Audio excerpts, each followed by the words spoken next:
Welcome to the Self-Publishing School podcast.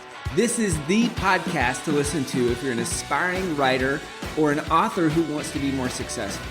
On this show, you'll learn how to write and launch a book successfully, all from the top authors and people just like you who are doing it at the highest level. I'm your host, Chandler Bolt, the founder of Self-Publishing School, the author of the book called Published, and the CEO of selfpublishing.com. For free training on how to publish a book that sells 10,000 copies, go to selfpublishing.com/free training. Hey, Chandler Bolt here, and joining me today is Phil Rosenkrantz. Dr. Phil Rosenkrantz, he's a devoted educator with a passion for lifelong learning and promoting student success. It's something we have in common. Different forms of education, but definitely a similar purpose and passion. He's the author of a book called Letters to Uncle Dave. It's a World War II biography / memoir. He's also a student of Self-Publishing School, and it's just been a blast being part of Phil's journey with this book over the last however long it's been, and seeing him on group coaching calls, seeing him at Author Advantage Live, all kinds of stuff. It's just been really cool to follow the journey, and the best is yet to come. So Phil, great to have you here. Thank you. It's a pleasure to be here. Yeah. So I guess first things first, why did you decide to write this book? It's as we were talking about before the interview, it's kind of a different genre than a lot of people write in more traditional nonfiction. So why this book? What's the why behind it? And kind of why this type of book or this genre? Okay, that's a great first question, because if you don't understand this, none of the rest of what I say will make sense. So I was born in 1949 after World War II, and I grew up in the 50s knowing I had an uncle who was a paratrooper, and he was missing in action, never came home. The family never knew what happened to him, where he died, how he died. My grandmother, and this is a key part of the story, my grandmother refused to believe that he was dead and was convinced he would come home. And she died in 1960. So that was 15 years after he was missing. And by then, people weren't talking about my uncle anymore because my grandmother wouldn't have it. And so I call those the denial years. But it affected our family. They were never allowed to have the proper closure. Then from there, 60 to 1998, I call those the silent years. Nobody was talking about my uncle anymore. And in 98, I saw the movie Saving Private Ryan. Very famous World War II movie. Featured Matt Damon as Private Ryan, and he was lost. He was a paratrooper lost in Europe, and Tom Hanks, Captain Miller, was sent in to find him. So I watched the movie, and I'm going, oh, there's parallels here. My uncle was a paratrooper. And then Private Ryan had 3 brothers in the war. My uncle had 3 brothers, 3 of my other uncles in the war. And there were other parallels I won't bother to mention, but I said, you know what? We have search engines now. I wonder what I could find out. And I thought I might, with a little luck, find out where he died and how he died, what battle he died in, or something like that. I never dreamed that I would find out what I did.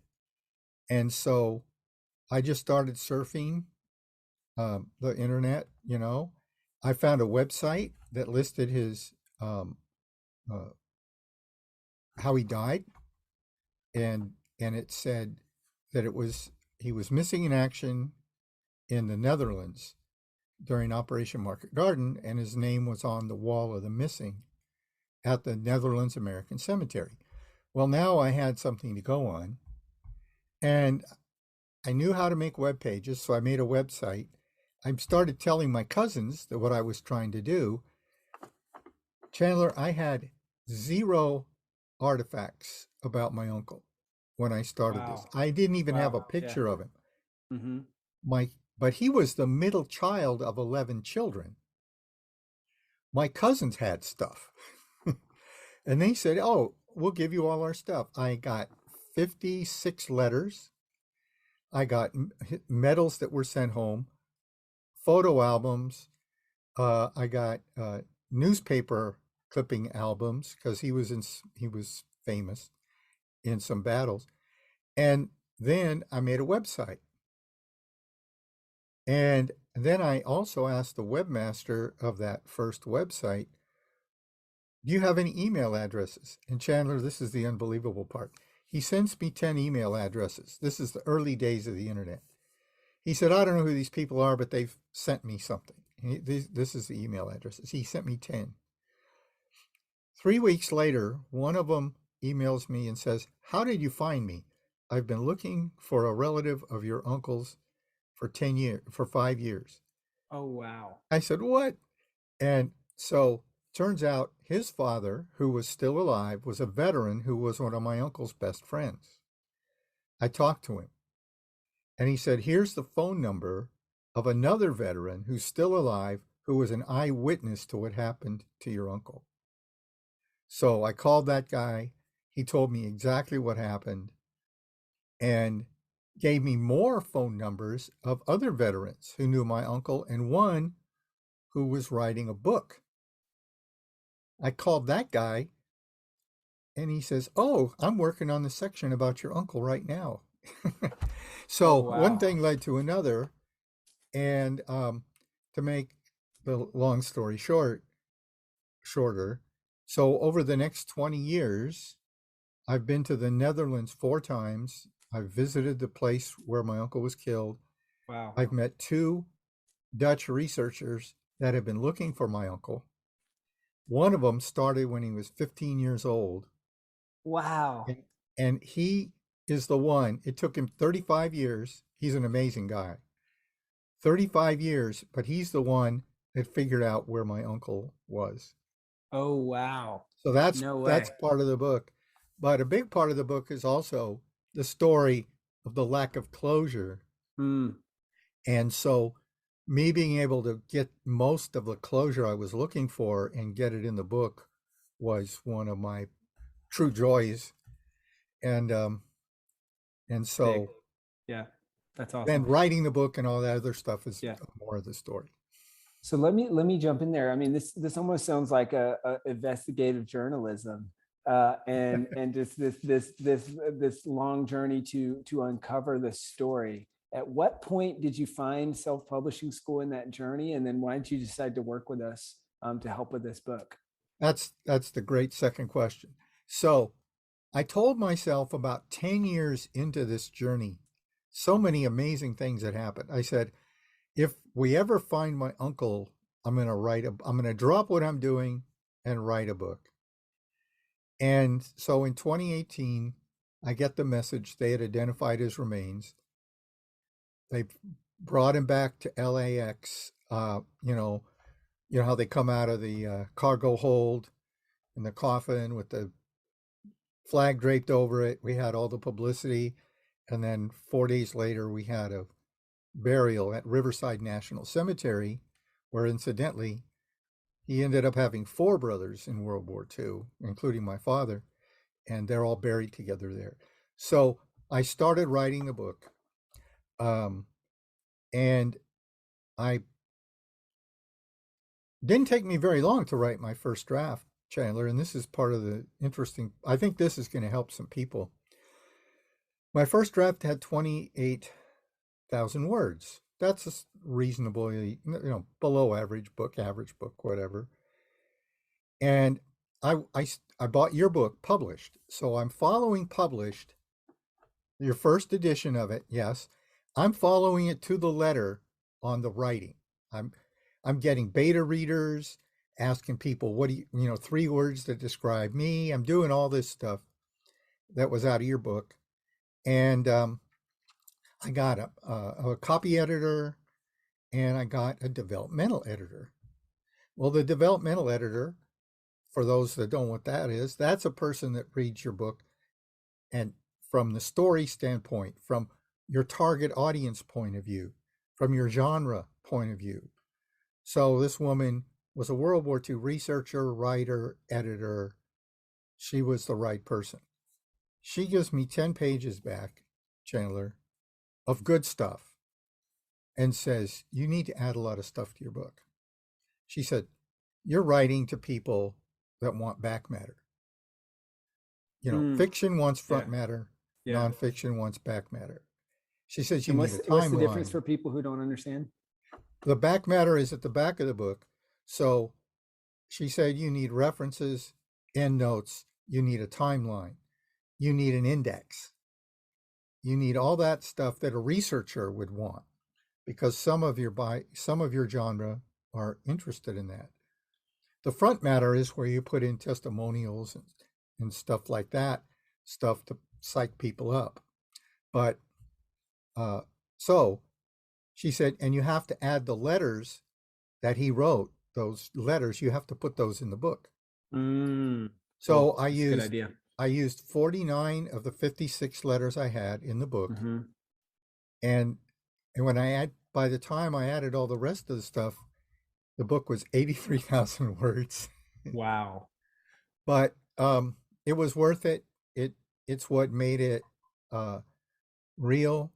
And the letters in the book, and if you don't mind me plugging Author Advantage Live here, Sure. Yeah. Rami did a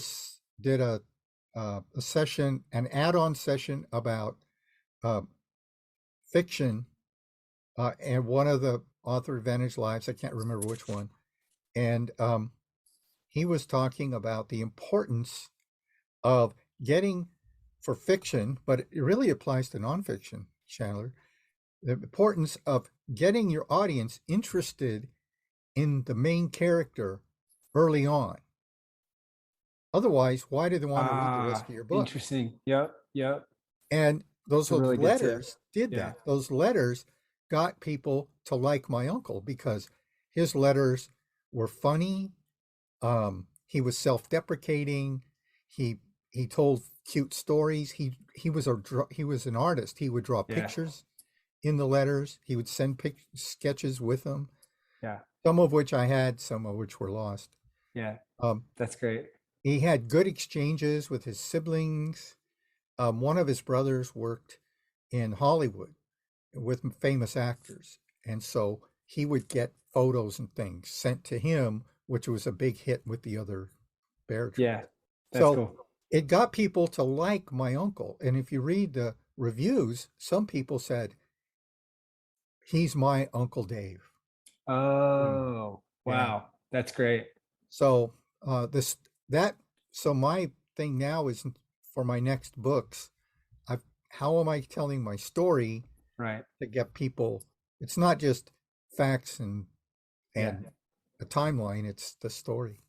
That's an important takeaway for people who are thinking about writing a biography, memoir, or even fiction. Like you said, that Yeah. was the original intention for Rami's advice. So I'll jump in here with one thing, and then we can. Then I want to ask a bunch more questions. So for those who haven't heard, Author Advantage Live is an event that we host every single year. It is virtual this year, hopefully from one last year. If you want to get a ticket, grab a ticket at authoradvantagelive.com. If you're seeing this right about the time that this episode comes out, grab a ticket for this year's event before ticket prices go up. And if you're seeing this after the fact, then grab a ticket for next year. It's an awesome event. You'll love it if you want to sell more books and learn more about that. So Phil, at what point you said you read a copy of the book of my book published, the first edition, not the second edition. Right. But at what point did you decide to join the SPS and why? Okay. So my copy editor was also my formatter, and she did a whole bunch of other things. She coordinated getting the index, but then and then she even put together a cover design. So then I'm stuck because now it's time to publish. Yep. And she didn't know all the answers. I didn't know all the answers. And so I joined self-publishing school. Cool. Because those coaching calls, having individual coaching sessions, all the lessons that were available, being able to jump on and ask a question, because the technology and the steps and Amazon and Ingram Spark, all that stuff, you need to talk to somebody. You need to Right. have, Yeah. you just can't get it all by Googling or reading a book. Yeah. And That makes so sense. I was stalled. And then after I joined self-publishing school, put together the launch and all that, I published 3 months later. Wow, Yeah. that's awesome. That's Yeah. awesome. Phil, I want to talk about the launch and marketing and all that stuff here in just a bit. Before I do that, I want to go back maybe to the writing. I think this would be helpful for people. Hmm. What was the toughest part of the writing process for you? And I guess what would be your specific tips, knowing what you know now about the writing piece, for other people who are maybe writing a biography or memoir, if they want to write a better book? Um, the writing was the easy part, so to speak, but what the hard part was making sure that my it would read good with my audience. And you, in the book published, you recommended getting beta readers. So I had 6 beta readers, and some of them came across with really good suggestions, things that, I was blind to. And then they also became actually good bird dogs to find more, experts and stuff like that. So what really helped me was my concept map. I'm not an outline person. I'm an educator. I tell my students I hate outlines. Here's what you do instead. You know, I teach note taking. There's no outline. But uh, so my concept map, I carried it around, folded up in my pocket. I have it right here, which of course the podcasters can't see, but it's got, of course you can't either. But then to be honest, what I do is I would think about something, I'd pull out the concept map, and then whatever that balloon was, I would use my cell phone and I would send an email to myself with my thoughts about that item. I Cool. would I would narrate it, Hmm. and then I had a way of coding the subject. And then whenever I got around to it, I would collect all those, download them, tweak them, edit them, and then put them in the proper place. So my book was written not linearly at all. It was all over the Mm, place. I see. Yeah. Do Um, you recommend that, or would you, if you were to go back, would you do that differently? that's the way I wrote the rough draft for my second book too. Cool. And so that works for me. Um, and because if I just sit down and start typing for cold, it's not as spontaneous for me, Yeah. because I'm used to when I teach. I don't read anything. I just have a bullet list of what I want to say, and then I say it. And so um, that helped me a lot. And uh, like I said, the editors helped me Cool. a lot. And Yeah. uh, Let's and then we had a professional cover design. yeah. I you may not remember this. When I put up my first cover, you and Sean were mortified, and you were very polite. You were very polite, but it was pretty much saying, "Nah, that cover ain't gonna do it." And and and so I hired 100 covers. They Cool. did a great job for me. I don't know how they're doing today. I hear Hmm. things, but uh, they did an awesome job for me, and the cover has been a real good thing. You guys talk Yes, a lot about better. you have to have a good title, you have Yes. to have a good cover, um, and then the uh, book description. So I followed the Mm, SPS book description formula, and I think it got me in the ballpark. cool. And then I finally ended up had Brian Cohen's people write me one, Hmm. and that I think I noticed an improvement in my sales just from Cool. having that. That's great. And yeah.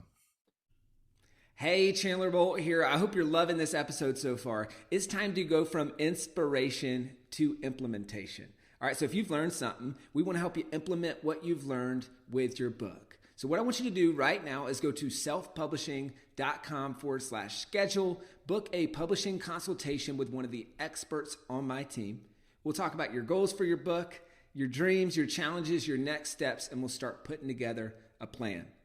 All right, so go to selfpublishing.com/schedule, book a call with the team. Let's see how we can help with your book. It's time to implement. Let's talk about launch for a sec. How did you launch this book successfully? And what were the 2 or 3 things that you've seen sell the most copies?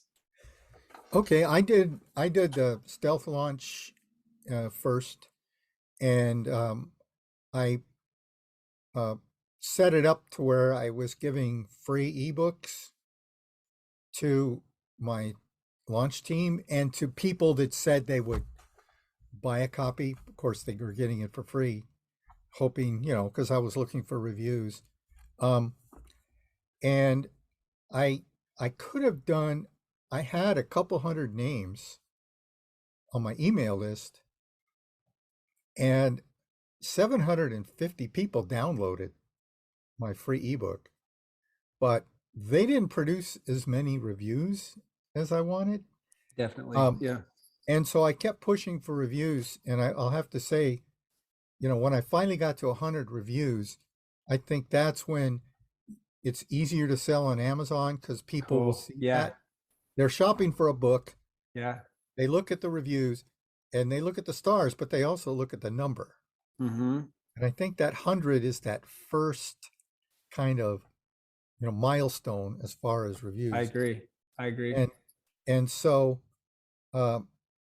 what I didn't do was book promotions at the time. And so I'm going to be doing a relaunch of my book, and that's going to be a part of it. That's smart. Awesome. Let's talk. So I love that you mentioned reviews and relaunches. Obviously, for those who haven't heard yet, my new book published. There's a specific chapter on how to get your first one or your next 100 reviews for your book, right? Phil, how did you do it? I was looking, it looks like you've got about 134 reviews at the time of recording this interview, 134 reviews on your book. How'd you do it? What worked well in terms of getting reviews? Well, I asked people whenever I could. I made a mistake. This was a mistake I made during the launch. People were telling me, Phil, my reviews aren't showing up. I made the mistake of contacting Amazon. That's a no-no. What business does the author have having anything to do with the reviews? So, but I would ask people, if you feel up to it, please submit an honest review. And that's all I would do. I didn't pressure them or anything. Yeah. And so I just did a lot of that. Just one-on-one follow-up mostly? Yeah, just casual follow-up. Because I wanted to leave some integrity in the system, I didn't want to. And some of my best reviews are from people I have no idea who they are or what they. That's cool. That's got to be a great feeling. Yeah, and the ones I really like are when they say, "Oh, I feel like he's my uncle." I mentioned that earlier. Yeah. And anything done a lot of podcasts and Zoom presentations. So during COVID, I couldn't do book signings, so that's pretty much what I did. Cool. So this might be one of those things, but anything else that you've seen or noticed that's moved the copies of books since the launch?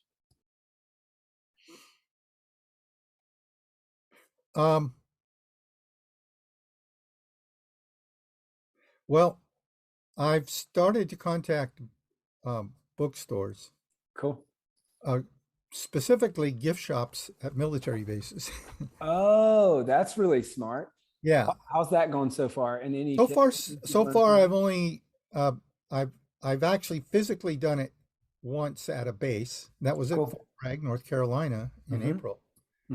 And I walked in, and before I got out, she said, "How many books can you give me to put on my shelf?"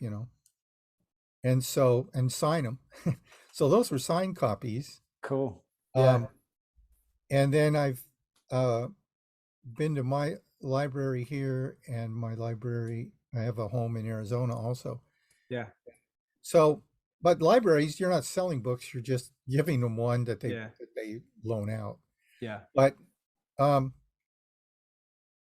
telling the story uh, has been a rich experience, and um, I, when I do a podcast or a Zoom, um, I would say maybe 5 or 10% of those people will go and buy the book. Yeah. That makes sense. Yeah. And with a story-based book, like what you've written, I feel like it's helpful to get out and tell a story on these podcasts, and because then you get people interested in the story. And I'm finding myself this way in our conversation, right? But I'm sure even people listening to this are like, "Oh, that's interesting. Yeah. I want to hear about Uncle Dave, and I want to read this," which is cool. A couple final questions I have for you, Phil. What was you mentioned this earlier, but what was a little bit, but what was the most helpful part about working with self-publishing school in your book? It was the group coaching calls, uh, being able to talk to people, getting help from the coaches, but also the other people in the room. Um, and my coach, Scott Allen, has been amazing. He's been helping me a lot with my strategy because that's been one of my things is, what direction am I going? What's my brand and all that. Yeah, And, but Elaine's an amazing coach, Rachel, others, they're all really helpful. And like I said, if they don't necessarily know a specific answer, there's some pretty sharp people in the room. yeah, And one of the nice things about about being in self-publishing school is, um, you know, I usually every week end up buying one or two books at least, yeah, from the mastermind group yeah, thing. And there are a lot of really great books being published yeah. that I enjoy reading and writing a lot of reviews. That's awesome. Not as many as I promised, but yeah. Well, hey, if you're listening to this, you're a self-publishing school student and you've read Phil's book, leave this man a review. He's been such an awesome just supporter. And like I said at the top of this, it's been really fun seeing you on group coaching calls and learning and implementing, and week by week things getting better. And even just a simple thing, like you said, it's the cover of seeing a first iteration to now seeing the cover on Amazon. That's really good. I think it's been awesome to see. So last couple of questions I have for you, Phil. Any advice for people who are thinking about coming to Author Advantage Live? And what did you mentioned you've been to, I think, at least a couple of our Author Advantage Yes. Live conferences. What were your biggest takeaways from those conferences, and any advice for people thinking about going? Well, the two I've been to were great. The last one knocked it out of the park. Um, John Maxwell was I'm a fan of John Maxwell, but he was really great. And then Bella's talk about how to scale your book to others, that's been very helpful to me for my Cool. future Yeah, thoughts because I didn't know where to go after my first book. And then all the presentations were good quality. And then I really enjoy meeting other people too when we have the mixer part. And so I really enjoy that. So I've got my VIP ticket. I'm ready to go for the next one. And that's awesome. We're excited to have you, Phil. It's going to be a blast. We've got to try to raise the bar from last year's. It's a high bar. I'm like, yeah, man, the bar is maybe too high. I'm like, how are we gonna exceed expectations this year? But guys, if you haven't already grabbed a ticket, grab a ticket at authoradvantagelive.com. We'd love to see you there. Phil would love to see you there, and we can get in the room together. And kind of as you alluded to, Phil, it's one of my favorite quotes. If you're the smartest person in the room, you're in the wrong room. I think there's a lot of smart people in that room and in the rooms of self-publishing school as a whole. And my goal is always to be the dumbest person in the room, which I definitely am every time I show up to Author Advantage Live. So it's a lot of fun. So last question for you, Phil, would be, knowing what you know now, you're at it's been a multi-decade journey to gathering the information that ultimately crystallized in the publishing of this book. Knowing what you know now, what would your advice be to the previous Phil or all the other Phils out there who are thinking about writing their first book? Well, I found like you've heard this before, the writing of the book was the easy part, the marketing. And I think I would have started to try and learn both the technology and the details of marketing a lot earlier, rather than all of a sudden saying, oh, I'm supposed to launch. How do I do that? The technology part, so, I mean, I've been involved with technology as an educator for many years, but now you're into, having a mailer light, and then you've got to have your website and your lead magnets and, all those different, and then formatting and learning about images, and there's just all these things. I just wish that I had started spending a little time ahead on that, so there wouldn't have been as much of a surprise, or hardship. That's great, Phil. You're inspiring. It's so cool to see your journey and to be a small part of it. Thank you for being here. Thank you for coming on and doing this interview and inspiring other people. Books change lives. They've changed your life in the process, and now you're changing other people's lives, both through your uncle's story and through sharing your story of how you did it on this show. So I think it's awesome. Where can people go to grab a copy of your book? As a reminder, what's the title of the book? Where can they go to buy it and find it, and anywhere else they can go to find out more about you and what you're up to? Okay. The full title of the book is Letters from Uncle Dave. Then the subtitle is The 73-Year Journey to Find a Missing in Action World War II Paratrooper. So there's no doubt about what the book's about. So if you just search for Letters from Uncle Dave, it will take you to Amazon, and you can order from Amazon. I also sell it through Ingram Spark, but Amazon is there. And so right now I have the ebook, soft cover, and the hardcover book is full color, 106 color images. So that's my coffee table book. Wow. So that's awesome. Yeah, that was, I had my family in mind for that one. Yeah, that's cool.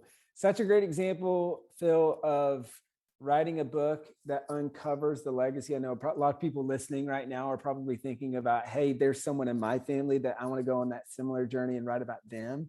But then also of just this journey to writing and publishing a great book. I mean, I feel like so many inspiring lessons in your journey and in how you've approached this. And so I appreciate you being here and best of luck with the next book and the books beyond that. Thank you very much. It's a pleasure being here. All right, Phil, I'll see you at Author Advantage Live. Yes. All right. Thank you so much for watching or listening to this episode of the Self-Publishing School podcast. I know there's so many places that you can be spending your time. There's other podcasts that you could be listening to, YouTube channels that you could be watching. So thank you so much. It means the world.